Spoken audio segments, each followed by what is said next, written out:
تھا اور بہت ہی اچھا کمپیٹنٹ لائر تھا. شروع میں پیر صاحب نے ہیزیٹیٹ کیا کیونکہ انہوں نے سوچا کہ یہ انگریز دے رہا ہے, مجھے پتہ نہیں کیا ارادہ ہے.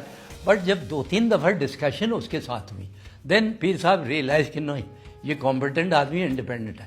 اس نے بڑا اچھا کیس بلڈ اپ کیا اور پوری ہائی لائٹ کی کہ کیوں ہروں نے ریبیل کیا, ہروں نے کیوں اب گھڑنگ بنگلوں میں آگ کیوں لگا دی اور ریزلٹ کیوں کیا. تو بہت ہی اچھا کیس بلڈ اپ کیا اور یہ بھی بلڈ اپ کیا کہ ان کے پیسے سیز کر لیے. پیر صاحب لائک آل ادر پگاڑاز اس نے آرگیو کیا he had no option except to resist. 20 March سن 1943 کو صرف 32 سال کی عمر میں سوریا بادشاہ کو حیدرآباد کی جیل میں تختہ دار پر لٹکا دیا گیا. اب دیکھو پیر صاحب کی جو ایج تھی وہ 32 سال کی عمر میں اس کو سزائے موت ہو گئی. 32 سال کی عمر میں تاریخ میں جو لوگ دیکھتے ہیں, سکندر اعظم ایسا آدمی تھا جس نے 32 سال کی عمر میں وفات پائی, لیکن ساری دنیا پہ اس نے جو ہے حکمرانی کی. حضرت عیسیٰ علیہ السلام بہت بڑے پیغمبر تھے, ہم اس کی مثال تو پیر صاحب کا ساتھ نہیں دے سکتے, لیکن اس کی بھی ایج دیکھو 32 سال کی عمر تھی, وہ انقلاب لائے تھے. لیکن پیر صاحب 1921 میں اس کو پگ پہ بیٹھے تھے, 1943 میں سزائے موت ہو گئی. بظاہر انگریز حکمران انہیں پھانسی دینے میں کامیاب ہو گئے تھے, مگر دراصل انگریز نے بر صغیر پر اپنی حکمرانی کے تابوت میں آخری کیل ٹھوکی تھی.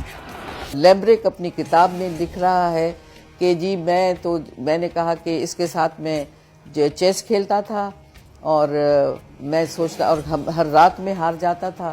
تو جس رات اس کو یہ بتایا گیا ہے کہ شطرنج کھیل رہے ہیں اور جب بتایا گیا ہے کہ کل صبح تمہیں پھانسی ملنے والی ہے, تو لیمبرک لکھتا ہے کہ مجھے بڑی اندر سے خوشی ہوئی کہ یہ اتنا گھبرایا ہوا ہوگا کہ آج تو بازی میں مار لوں گا. لیکن وہ آخری بازی بھی صبغت اللہ شاہ جیتتے ہیں.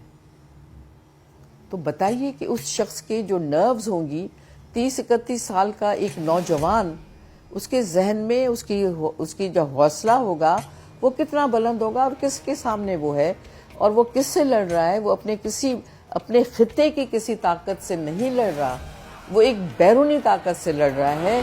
سوریا بادشاہ کی پھانسی اس حقیقت کی غماز ہے کہ انگریز ان کے آہنی حوصلوں کے سامنے گھٹنے ٹیک چکا تھا اور سمجھ گیا تھا کہ سوریا بادشاہ کی استقامت کو شکست دینا ناممکن ہے.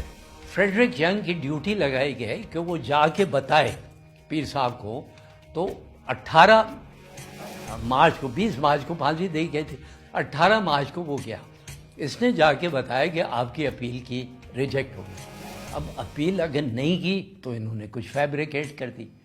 پھانسی سوریا بادشاہ کو دی جا رہی تھی اور پھانسی کی اطلاع دینے کے لیے آنے والے انگریز افسر کی ٹانگیں اس لیے کانپ رہی تھیں کہ سوریا بادشاہ نے اسے اپنے پورے شاہی جلال کے ساتھ بتا دیا تھا کہ میں مروں گا تو پگارا کی طرح مروں گا. جس ڈھب سے کوئی مقتل میں گیا وہ شان سلامت رہتی ہے, یہ جان تو آنی جانی ہے, اس جان کی کوئی بات نہیں. پیر صاحب نے کہا کہ تم گھبراؤ نہیں, مجھے پتا ہے گورنر نے تمہیں بھیجا, یہ ڈر رہے ہیں کہ میں شور شرابہ نہیں کر, آئی ول ڈائی لائک اے پگاڑا. یہ ہے اس ڈاکیومنٹ میں جو فریڈرک ینگ نے لیٹر لکھ کے بھیجا گورنر ڈاگ, میجر جنرل رولینڈ ریچرڈسن کو بھیجا کاپی ٹو گورنر ڈاگ. یہ دیکھیے پتہ ہے کہ پھانسی ہو رہی.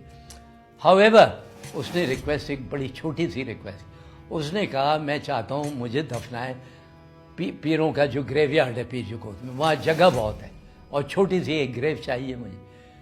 تو گول مول جواب دیا, بہت تیز چالاک تھا فریڈرک ینگ, گول مول جواب دیا اچھا میں دیکھتا ہوں, میں ان سے بات کرتا ہوں, اور چلے گئے.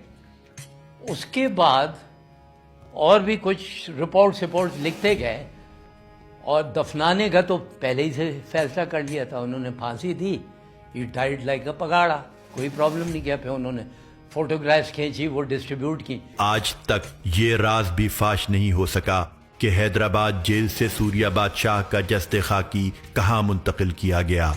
جب پیر صاحب کو کیس چل رہا تھا حیدرآباد جیل میں, تو دیکھیں جنوری سے کیس شروع ہوا ہے, فیبروری میں وہ ختم ہو گیا. 1 مہینے کے اندر جو انہوں نے کیس ختم کر کے مارشل لا کے دور میں پیر صاحب کو سزائے موت کی سزا دے دی. لیکن ہم جو ریکارڈ دیکھتے ہیں تو بحث ان کا پہلے سے چل رہا تھا کہ پیر صاحب کو کہاں بھی دفن کرنا ہے.